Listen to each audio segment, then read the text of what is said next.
अमीर हट, एक का नाम है अमीर रासो और एक का नाम है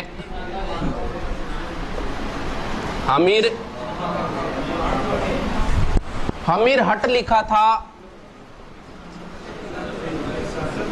चंद्रशेखर ने, अमीर रासो लिखा था जोधराज ने, सारंगधर या जोधराज एक ही नाम, और अमीर महाकाव्य लिखा था।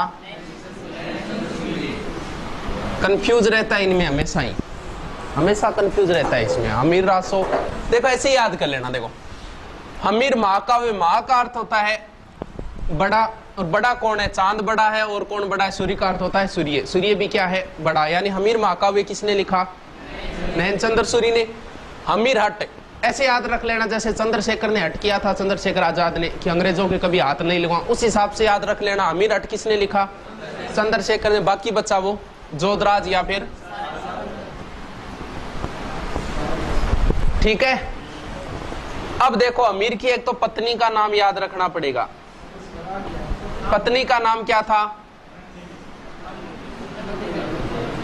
और इसकी पुत्री का क्या नाम था? अमीर की पत्नी रंगदेवी थी और पुत्री कौन थी? अमीर अगर इतिहास में प्रसिद्ध है तो सिर्फ और सिर्फ जब ये यहां का शासक था हमीर देव। दुर्ग है जिसका नाम है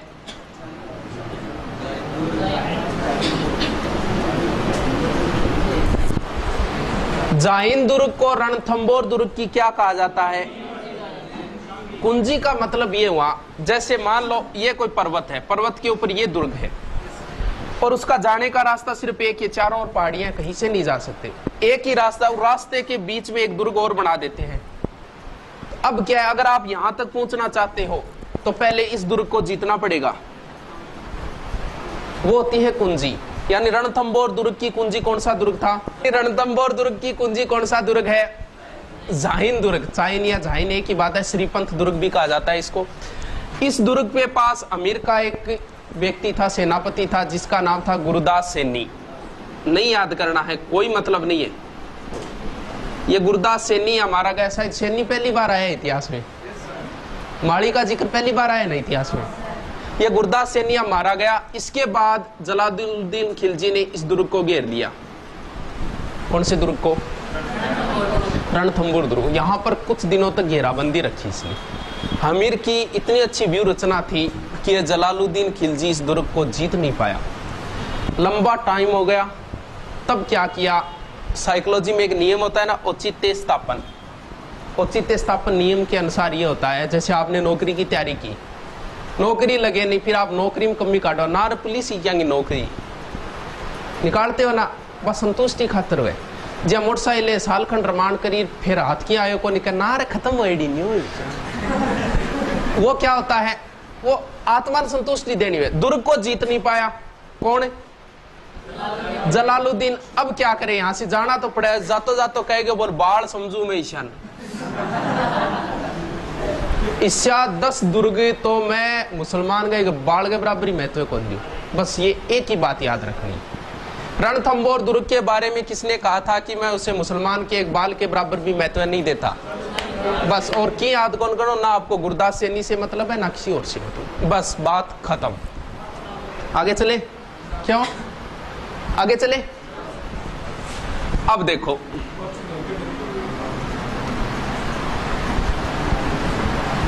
यहां सवाई माधोपुर, वही रणथंबोर, और यहां का शासक हो गया अमीर। जलालुद्दीन खिलजी के बाद यहां का बन गया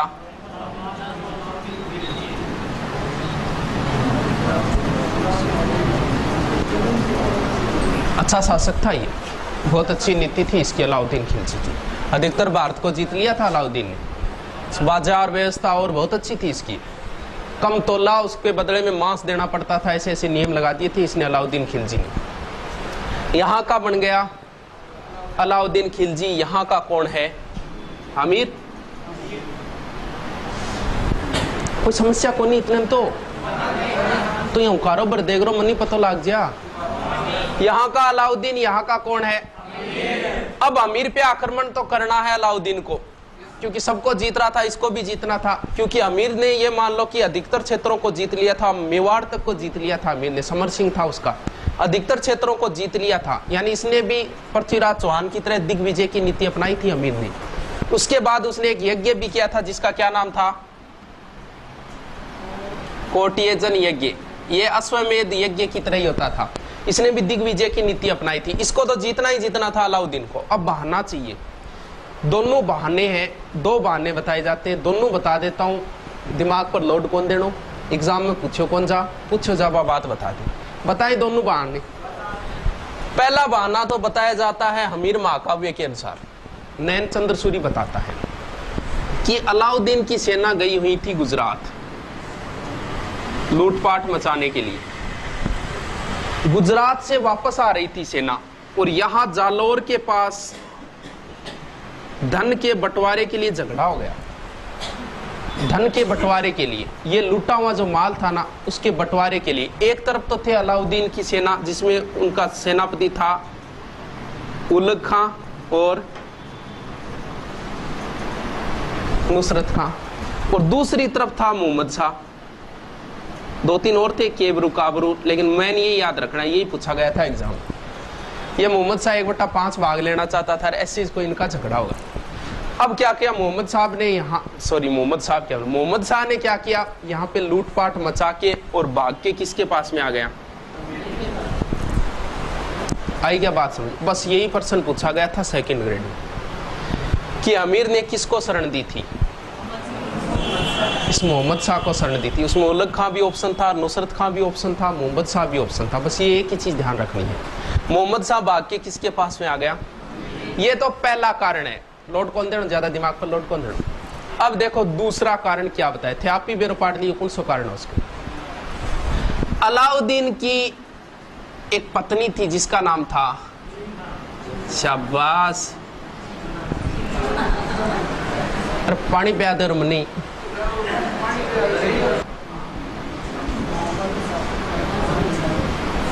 ये अमीर अट बताता है, ये अमीर अट क्या बताता है कारण। इसकी पत्नी थी चिमना और ये कौन था, इनके बीच में कौन आ गया, बीच में आओ बुलाई, लेकिन साइड में कर देखे ना को लगा दिया। सामने आने से ज्यादा तो तुझे छुपकर देखने में आनंद आता है। अब जी चिमना और मोहम्मद शाह के बीच में प्रेम प्रसंग हो गया। इस बात का पता चला, पता इसलिए चला इन दोनों ने मिलकर इसको मारने की योजना बना ली थी, चिमना ने और मोहम्मद शाह ने अलाउद्दीन को। अलाउद्दीन को पता चल गया, अलाउद्दीन मोहम्मद शाह ने कहा यार तू क्या करियो मेरी चिमनी सा गए यार, आ गलत बात है, तन चाहिए निभा बोल तन के चाहिए, इतनी आपने बेगमा है और तन कितो भी धन चाहिए वो बता, बस मेरी चिमनी है दिलों निकल जाता हूँ। मोहम्मद शाह भी सच्चासी को, मैं उसूलों से बगावत नहीं करने वाला और तौहीन ए मोहब्बत नहीं करने वाला, ये नजराना मुझको ना पेश करो साहिब, मैं चिमना को छोड़कर किसी और पे नहीं मरने वाला। अब चिमना दीवाना, चिमना का ही दीवाना रहा। अब इस बात पे अलाउद्दीन ने इसको मारने के लिए सेना भेज दी। अब जैसे इसको पता चला मारेगा, ये भाग के किसकी शरण में आ गया, बताओ और कौन सा कारण हो सकता है। गौर कलजुग आ गए हो, जो भी कारण रहा हो कोई मतलब नहीं, अपने को सिर्फ एक ही ध्यान रखना है किसको शरण दी थी। अब देखो अलाउद्दीन ने इसको मोहम्मद शाह को मांगा किससे, अमीर से। मना करना ही था, शरणागत का रक्षा करने वाला था, मना इसको करना ही था। तो अलाउद्दीन ने सेना भेजी यहां से, वही सेनापति अलाउद्दीन के वही सेनापति रहेंगे दोनों। कौन कौन, उलुग खां और ज्यादा लोड कौन लेना दिमाग पर, सिर्फ समझना है काम, ये बात है मैं आप ही बता दूं। यहां से सेना भेजी, कहते हैं सेना यहां बनास नदी के किनारे आके रुक गई।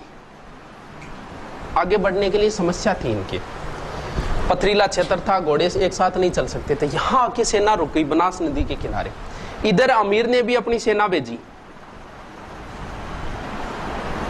उसके दो सेनापति थे, नहीं याद करना, भीम सिंह और धर्म सिंह नाम थे उनके। यहां इनका युद्ध हुआ, बनास नदी के किनारे ही बताते दोनों का युद्ध हुआ। कहते हैं कि अलाउद्दीन की सेना हार गई थी इसमें। हराने के बाद भीम सिंह धर्म सिंह वापस आ रहे थे। भीम सिंह धीरे धीरे चल रहा था, पीछे था। कहते हैं कि मुगलों की एक अलग टुकड़ी थी, इनकी अलाउद्दीन खिलजी की एक अलग टुकड़ी थी, उसने भीम सिंह पर आक्रमण कर दिया। भीम सिंह यहाँ मारा गया। बचा कौन? धर्म सिंह यहाँ आया अमीर के पास। अमीर इससे नाराज हो गया था, इसने कहा कि तेरी वजह से मारा गया, और धर्म सिंह को इसने हटा दिया था। धर्म सिंह की जगह एक दूसरा था भोज नाम का, उसको सेनापति बना दिया था। अब भोज से व्यवस्था नहीं बनी, यानी बार बार इसका आक्रमण हो रहा था, सही व्यवस्था नहीं बनी। तो इसने अमीर ने क्या किया, भोज को दोबारा हटा के वापस किसको बना दिया? ये भोज भाग के किसके पास चला गया? अब धर्म सिंह में भी एलर्जी थी, पहले हटाया फिर बनाया, उसके भी एलर्जी हो गई, भोज की एलर्जी हो गई, इसको बेइज्जती करके निकाला। दोनों यहाँ भी दुश्मन पैदा हो गए इसके अमीर की। अब देखो अलाउद्दीन ने एक बीच में दूसरा आक्रमण और किया था, कोई महत्वपूर्ण नहीं है उसमें, तीसरा और मुख्य आक्रमण बताएं। अब दोबारा वो सेना भेजता है, वही सेनापति कौन? उलुग खां, नुसरत खां। सेना भेजने के बाद सबसे पहले किस दुर्ग को जीतना है? जाहिन दुर्ग को जीत लिया और घेराबंदी कर दी। किस दुर्ग के? रणथंबोर दुर्ग के। यानी रणथंबोर दुर्ग को उलुग खां और नुसरत खां ने घेर लिया। अब क्या हुआ? अरे अब भी घटसाको है, अभी घटसाको करा तू, डट तो शुरू है। ब्याह पहली टाबर थोड़ी बेगा। हाँ बताएं। अब देखो कौन है? उलुग खां और नुसरत खां। क्या हुआ? नुसरत खां आगे आगे बढ़ के इसकी व्यू रचना देख रहा था, इधर से पता नहीं क्या हुआ, इसके तीर लगा, जो भी लगा, नुसरत खां मारा गया। बचा कौन? उलुग खां। इस बात की सूचना मिली क्योंकि उलुग खां ने इसके पास संदेशा भिजवाया, जल्दी से बड़ी सेना भेजो। कहते हैं कि अलाउद्दीन खुद ही चल पड़ा वहां से सेना लेके। अब देखो अलाउद्दीन के दरबार में एक बंदा रहता था जिसका नाम था